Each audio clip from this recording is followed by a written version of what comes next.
Okay, well, we're back after a little break. Doing a great job, Tim. I will say this, that I've been talking about this and wanting to do this for months. Has it been over a year I've been bugging you about it? Yes. And he hasn't been the most enthusiastic about it, but I knew he would do a great job, and he is for sure. It's very interesting. So we are going to go into Venezuela now, right? And Okay. unless you come up with anything, and at any point, if you remember something that, throwback, do it. There's no problem. It's just so that we keep a little bit of forward movement here. So, um, yeah, we heard from you on adaptation and the children born and a couple of other things. So maybe we can start off with what was it like to land in Venezuela? Well, 1981, 81. April 28th, something like that. April 28th, 1981. And we landed in Caracas. And then from Caracas, we would fly down to Ciudad Guayana, which was made up of two cities, Portoraz and San Felix, but they united them after a while because they grew together, separated by the Orinoco River. No, excuse me, the Caroni River, Okay. which fed into the Orinoco River. So how big is Venezuela? I forgot to even look. I was going to check before and I forgot. As far as population, Well, both population and then size. What is right. it compared to, like, to states or something? Okay, that I don't remember. Or It's about Spain. 43. It's bigger than Spain. It is. Yes. Well, then it's big. Then it's as Texas or more. Because Spain is about the same yeah. as Texas, right? Yeah. But it was 43, 46 million people. Okay. Okay. Before present time when a lot of people have left So Venezuela. it's less now? Less now. Really? Yeah. Because Spain, I always remember Spain being about, when I was here before, as a kid or whatever, like about 40 million. And then later it was like 44, 45 million. I don't even know what it is now, but I don't think it's gone down. No, it's gone up. And with the influx of Yeah, immigrants and all immigrants, that, for yeah. sure. Okay, so it's a fairly large country. It's huge. Yeah. What was the infrastructure like? Well, different now from then, I guess. oh, very different. But when we arrived in Venezuela, there was a lot of American companies helping in the development of different things, like the Guri Power Dam that became a series of dams using the Caroni River, the fall, going down from the mountains and then into the Orinoco River. They built about 1, 2, 3 or 4 power dams. Oh, wow. Now the States was there for oil more than anything else, or not? That was the western part, was the oil in Maracaibo, the lake. Rockefeller invested in there. And then on our side, it was the Reynolds Aluminum, which became like Alcoa, and then their own name. And then iron ore. There was big deposits of iron ore. A lot of natural resources. Natural resources, yes.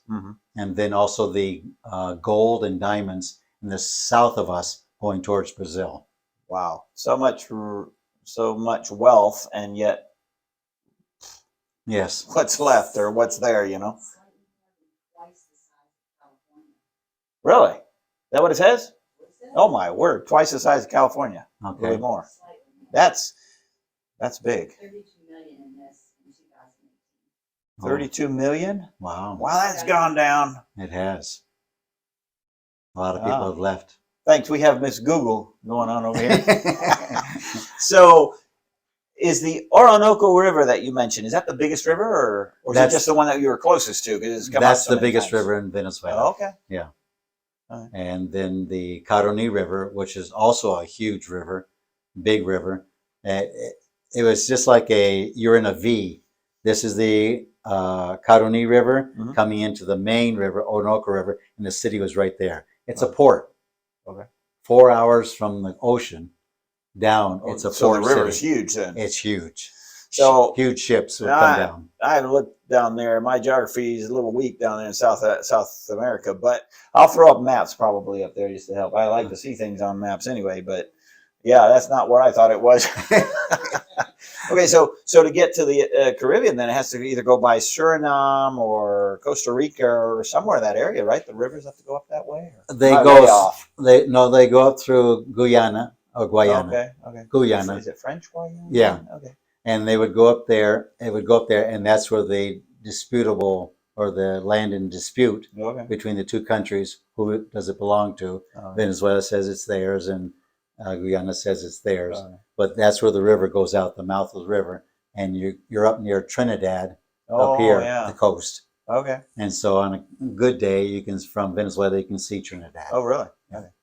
Well, I just showed how ignorant I am of that geography. I'll shut up on that. I'm going to look at the map later. I'm going to throw it up there on the screen too. Okay, so you got there. You landed in April something. April 27th, 28th, and Two little boys. Two little boys, Joseph being 3 years old and Daniel being 3 months old. And we started looking for a place to live. The missionaries, the attitude and philosophy back then was, as a new missionaries, you came in and you were assigned to a place, and a missionary was over you. To a veteran, right? To a veteran, yeah.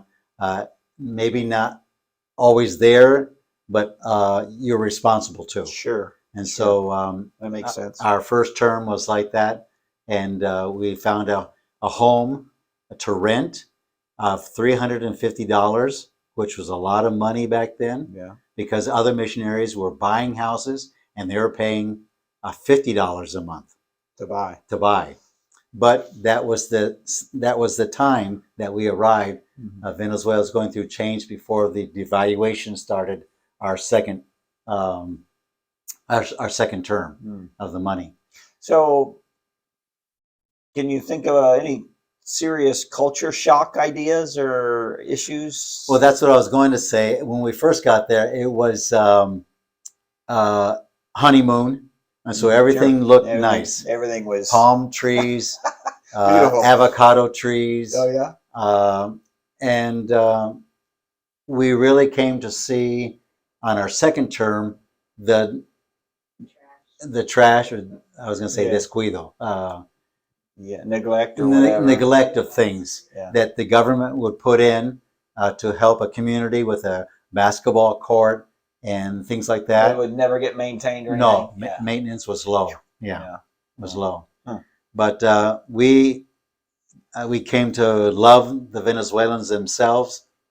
That's where I learned to drink coffee. Mm-hmm. I didn't like coffee before going to Venezuela. Mm-hmm. And everywhere I went visiting, they would know me. They'd have me come in and offer me coffee. Sure. A little cup like this, maybe even smaller, about that much sugar, and black coffee in there. And you drink it, and all the sugar wouldn't dissolve. There's so much sugar. Yeah. And then I didn't like it. And of course, with the houses opened up, sometimes, not very often, sometimes, since I hated coffee, I take a sip, and when they went to do something, I threw it out the window. But one time, a believer I was visiting, an older lady, she served me café con leche. Uh-huh. And I said, "Oh, this is good." Yeah. And so I learned a latte you're right, sort of in Spain. And so I learned to drink that. And when they offered an option, I would always ask for that. Sure. So that was my coffee experience of learning to drink coffee because of visitation. How did people live back then? Were they in houses, apartments? Yes, both houses and apartments. Houses that were government made, a lot of them, or put up by companies. Mm-hmm. The companies would take over a section, build a lot of houses for the workers. Sure. And then they could add on if they wanted to. A very basic house, but then there were other places, beautiful places.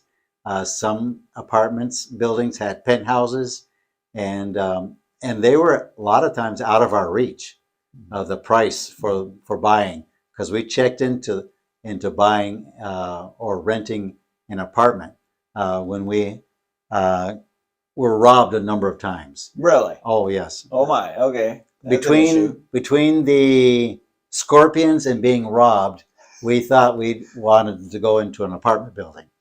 And The scorpions being on ground level or something, or yeah. what's the difference? Well, you're Just on having land. Land, yeah. Oh, okay. And so in our first house, we had a piece of paper up on the wall, and we kept marking the times we found scorpions No and kidding. killing them. They would be in or right outside or where? In the house. In the house. Yeah. Oh my goodness. Or when you get ready to wash your face, they were right there in the sink. Or in one time, kind of funny, a scorpion was in my pants. And all of a sudden, I just dropped my pants right there in the kitchen where Pam was cooking. And because I felt movement, and I dropped my pants, and there was a scorpion.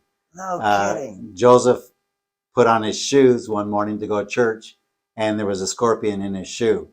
And so we learned to tap our shoes. Yeah, I always heard that from used to read all these cowboy books or westerns that Dad had from Louis L'Amour, and they would always shake out their boots there in out west because of the scorpions or snakes or whatever. Yeah. So you had to actually do that. Yeah. Oh my goodness.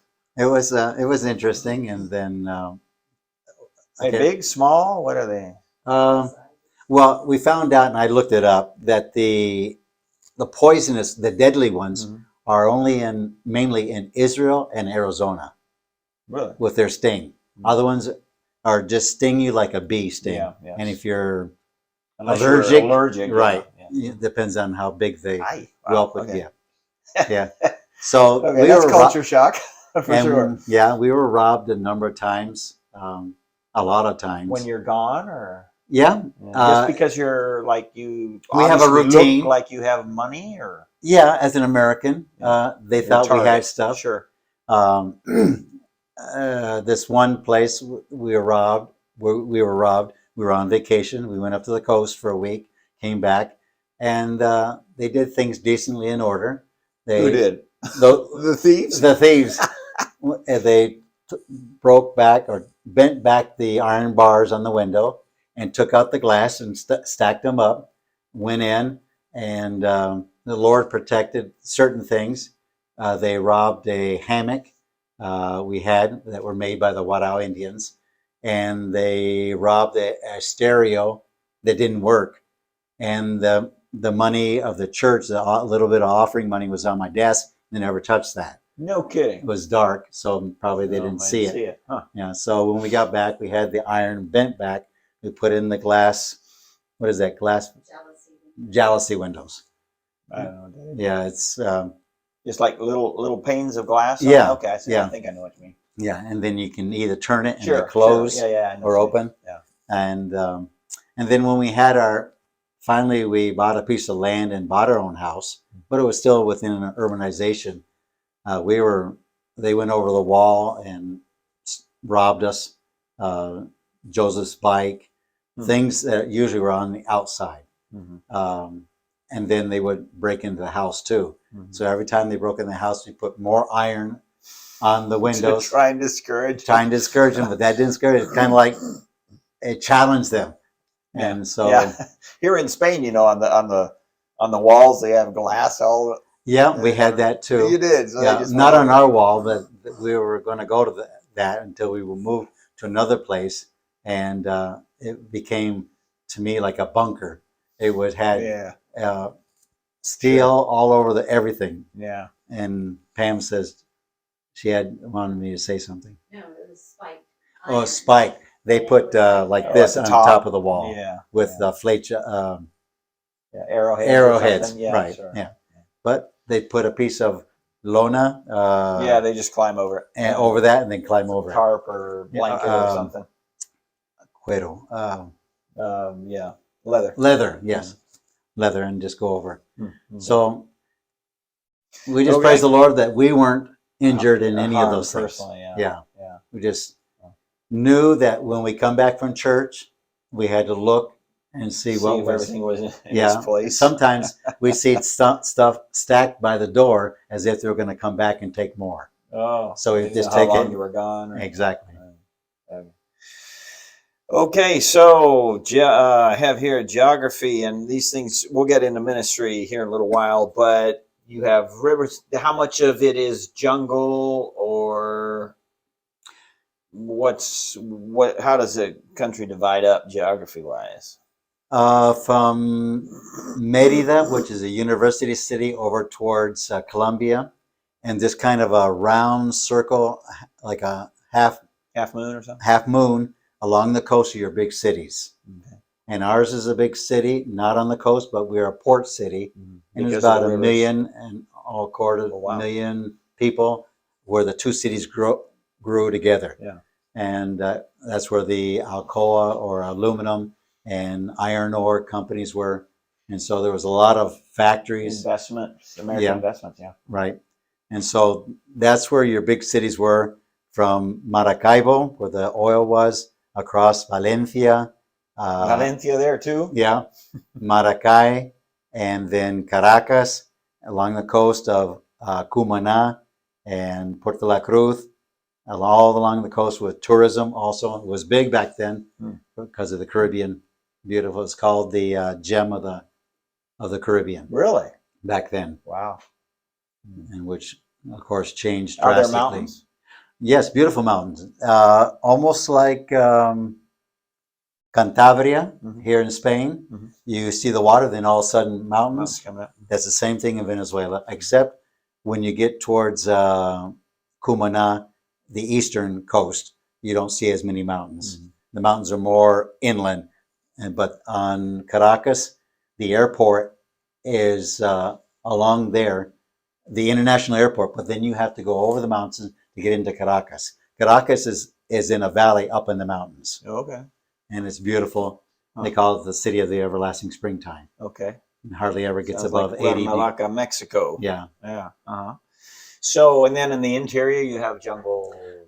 South Kind of of thing. us, along the Caroni River and above the 7th-degree parallel, Mhm. is mainly Indian work. There are some large towns, but that's mainly where the different Up tribes along the live. rivers, right? Usually, Right. they usually congregate around the rivers. Okay. Favorite fruit or favorite food, or Yeah. what are some things that you would tell us about the the menus and all Okay. Pabellon is called, and that's the national plate. that? Okay. And depending on where you are in Venezuela, the type of meat that it'll be. Okay. Sometimes it's goat, but it's usually beef. But it's shredded beef, black beans, rice, and fried plankton, fried bananas. The big bananas. Yeah. Uh-huh. And that would be your national plate. Okay. And that's very delicious. Pabellon. Pabellon. Okay. Yeah. Huh. And then the arepa, which is very common, cornmeal made into I always say a hockey puck, about that thick and that round. Hopefully, it tastes better than hockey puck. Oh, definitely, definitely. But to some people, it falls that way in their stomach. Oh, okay. Heavy. Heavy. Boom. Bam. So the taste is good, and you might want to eat 2 or 3, Uh, but you better stop at 1. yeah. Okay. And so it's like a pocket. They open it up and put cheese or Okay. ham or Like almost tuna. like sandwich Yeah. or bread or. And sometimes it's just on your plate Mm. for breakfast, and then butter and grated cheese over it. Okay. Very Sounds common. good. And it's getting close to lunchtime. I'm getting Yeah. hungry. The arepas, perico. Perico is a type of breakfast scrambled eggs with peppers, with Pam could remind me better than that, but onions and tomatoes chopped up. And then you serve that with arepitas, which would be the small arepas but fried. Okay. And it's very It delicious. sounds delicious. Empana- I'm assuming there's a lot of there's a lot of fruit. Oh, yes. Well, let me finish here. Empanadas. Chicha is a rice drink, which they can also put piña, pineapple in, and let it ferment, and that'd be your alcoholic drink. But without the piña, without the pineapple, they sell chicha, which is a rice drink. Very delicious. Is it sweet? Yes, sweet. Okay. And then there's what I always liked was tres en uno, what they called. It was beets, carrots, and orange juice blended together. And it came out red and it's very delicious. Huh. We had papaya, Mm-hmm. which they call there lechosa. Mm-hmm. And then you have mango. Thank you. A lot of mangoes, different types of mangoes. Huge ones, The small dudu mango is very sweet, Huh. very sweet. They have a seed in it? Yes. Okay. And then you have the bananas. There they're called cambur instead of banana. Uh-huh. Passion fruit. Oh yes. I've heard of it. I don't recall what it is. Maracuya here it's called, Oh, yeah, I've but heard it's of called passion fruit there. that. Okay. Well, no, it's not called passion fruit there. It's called parchita. Parchita. Wow. And you dig it out and you make all your juices fresh. Yeah. Very so there's a bunch of good food over there, obviously. Oh, very good. And they have a little pepper, which makes Venezuelan food Okay. that no one else has. Okay. And it's a sweet pepper, but it gives it a flavor that you add to your meat, to your beans, to a lot of things, Mhm. and that distinctly Okay. Venezuelan food. Okay. Yep. That's very cool. Wow. Okay. Well, that's definitely the wrong thing to talk about when it's almost lunchtime. Okay, let's see here. We aren't getting quite to ministry things yet, but this is all very interesting to me. It's fascinating, and I'd love to do this chat with a big map here, and I'd love, but I'm gonna come later, hopefully, with some of the places you've mentioned, and I may be able to put some of that on. I'm not gonna promise too much, but I'm definitely going to study the map on my own. A couple of things while we're still talking about the country, the culture. Tell us again about this, the alligator thing. What Pam was doing, and what else? Well, that was, I don't know if that's the same story. That was the screen, but anyway, Yeah, a couple of things there. One part of our ministry was basically in the city, but because there was a single missionary lady by herself, we would go out there and visit her and see how she's doing. She would have a satellite phone, and sometimes we would be able to call her and see how she was doing. But how far and where is she, in the jungle, or she's out in the mouth of the Orinoco River? Oh, okay. And so we on an island, because the river divides this piece of land, and this is where the Indians, the Warao Indians, part of them How do you lived. spell that? Well, depending on if you're Venezuelan or it's English, it's WARAO, Warao. Okay. And they would use a GUARAO, Okay. Warao. Wow. And so she was out there, she lived out there, and the Indians adopted her as a sister, and they would care for her. She's all by herself. Huh? Yes. And so we would go out there, mission policy, to check on her and take things out to her. Sure. And, how far was this trip? In car, you go by car about 2 hours. Okay. And then you get in a dugout canoe with a motor, and we would go up the river about another 45 minutes. Oh, wow. Yeah, it was quite a ways. So there's no roads getting to her place, or no. bridges or anything? I mean, no. Okay. And then along the way, you can hear in the trees the howler monkeys yelling out that there's an invasion of people on the river going down the river. And then when we get to the river, different things would go on. We'd either just be there for a visit, or sometimes Pam and another lady, Gail Tidd and Peter Tidd, friends that were with us in the city, would go up and help give a course, because Marilyn was always teaching also. It was just one that we met. Okay, for the music camp, right. How did she live? Did she have a house, or? Most of the people had their own lean-tos. The government came in and built houses, but they didn't like the houses. Okay. They stayed in their lean-tos and let the animals go in the houses. Pigs, cows. Like made out of blocks? Cinder block or something? Cinder blocks, very basic. She had a cinder block house. Okay. And she did live in it. And she lived in it, right. And so the mission, before she got there, had a house built out of cinder block also. Okay. So there was a mission house and her house. And so we would go and stay in the mission house and do whatever we wanted to do. But one time, our daughter, Sarah, being about, 10, 12, around there, went out with Pam and Gail. And by the way, Sarah is here in Logroño, right? Yes. And well, we'll get to that later. So okay. Go ahead. And so she went with them, and I stayed in the city with the boys, or maybe one of the boys had already gone back to the States. Can't remember, but they were teaching a course, or Peter was preaching, and you got the river, a piece of part of the land, the entranceway, and the church, all right there, close by. And Is this closed? The church, is it a closed building? it's enclosed. It has a block building. Okay. Yeah, and very basic tin roof type thing. And Sarah let out a scream, and she was in the river.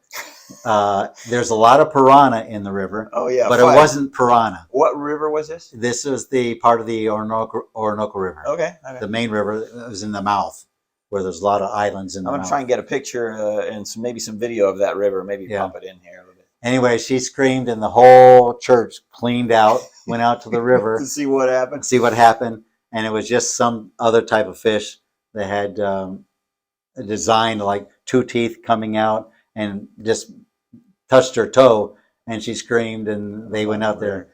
But in another visit, when we go out there, she was still around that age. She had a baby crocodile, and she held it up to her. A caiman. Okay, they have different names. Like an alligator kind of thing? Yeah. Similar, yeah. Right. And she had it right here up to her nose, and Gail said, "You keep that away from you. I don't want you to go back to your mother's house without a nose." And so maybe we can get a picture of that. Oh, hopefully so. So how big was it? Like probably about this big. She was holding it like this. And she just found it on the river, or what? Or was it somebody's pet, or what? I don't know that part. I wasn't there. Okay. I think she would go out with the other couple, because we take turns going out to the island. And you said that sometimes floating down the river. Oh yeah, because of the piranha floating down the river, you might see half of an animal. Usually cows, and sometimes horses, but usually cows. Half a cow, and the piranha eating on that cow as it goes down the river.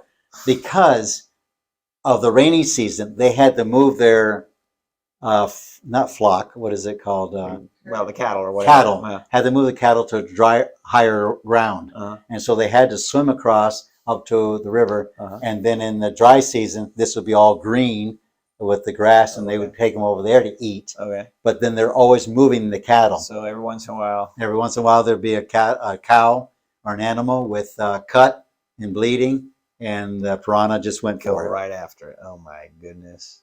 Yeah, piranhas have earned their reputation. Eh? Yeah. Okay. And one more thing here, and then we'll move on.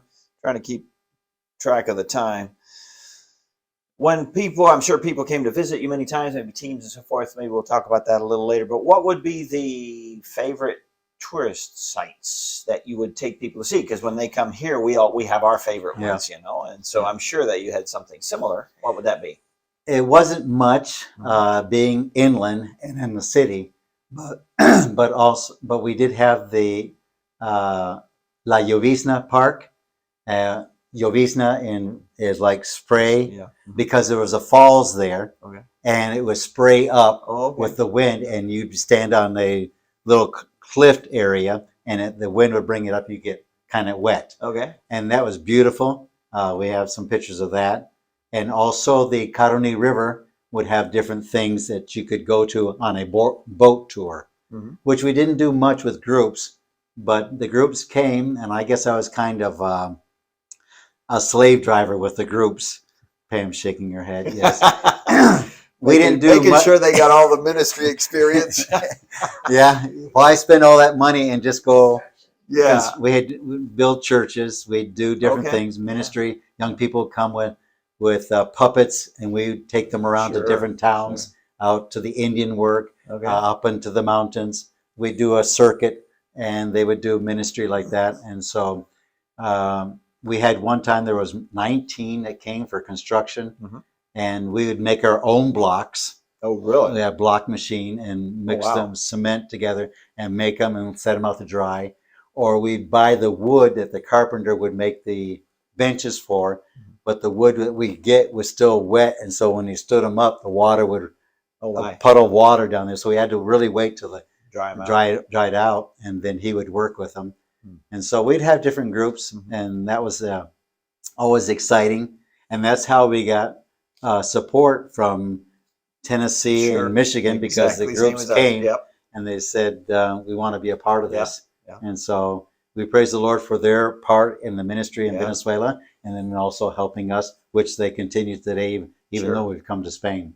That's exactly what happens with us. With a farmhouse, opened up the ministry to more people and mission teams. We've had over 60 groups, and some of those mission teams, when we've gone back, the church has wanted us to go by, and then the Lord's used that for to give us, to make up the difference for support that we either lost or through inflation. Yeah. So how interesting. When President Chavez was in power, a lot of information was going to the United States, and you would be seeing riots, but mainly in the large cities along the coast. Mm-hmm.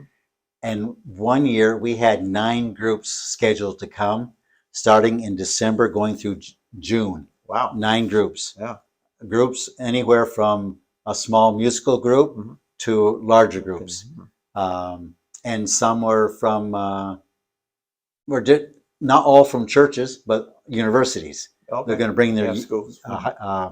their university students. Missions majors and some Exactly. kind of thing. Sure. Every one of them canceled. That year? Yeah. Because of the political turmoil? Exactly. But they were watching what was sent to the States that was going on mainly in the major cities. Oh, I see. You mean that's why they canceled, because it looked like, whoa, it we looked don't wanna go terrible. there. Okay. And it was in those places. Yeah. But where we were, it it calm. wasn't Yeah. affected that way. And so that's the influence of the media. news Yeah, absolutely. Now, could you give us this distracting a little bit from what we were getting to, but could you give us a sort of a quick, not a political opinion, but who was where and when during the years that you were there, in terms of, you mentioned Chavez, Yeah. before him or through him or after him, or just sort of give us a little bit of context. Yeah. There was a president, Perez. When you landed? No. When we landed, I don't remember. Calderon was one, and he went twice. Campins, maybe. Yeah. So are these like democratically Voted on, okay. right? And Perez, I remember most because they made a lot of jokes. Venezuela made a lot of jokes about him. About they believed he was actually born in Colombia and not in Venezuela. Oh. Because there would be a phrase thrown out. Where are you from? I'm from Cúcuta por fuera. Cúcuta is a town right on the Venezuelan border. Oh. And por fuera meant you were on the outskirts, on the other side of the line. That's right. Born in Colombia. But that is what they say. And anyways, he was convicted of corruption. And then they made another joke about how you greet each other. And it was like this, because he was in jail, and his hands would come out and he would greet the people like this. Between the bars and everything. Okay. But nothing really major. Whatever country has corruption. Yeah. But the main thing happened with President Chavez, who had his, as a soldier, had his revolt against the establishment. And began a dictatorship. And then he was voted in. The majority of the people wanted him. And he had good ideas, wanted to help the poor, which the other parties didn't.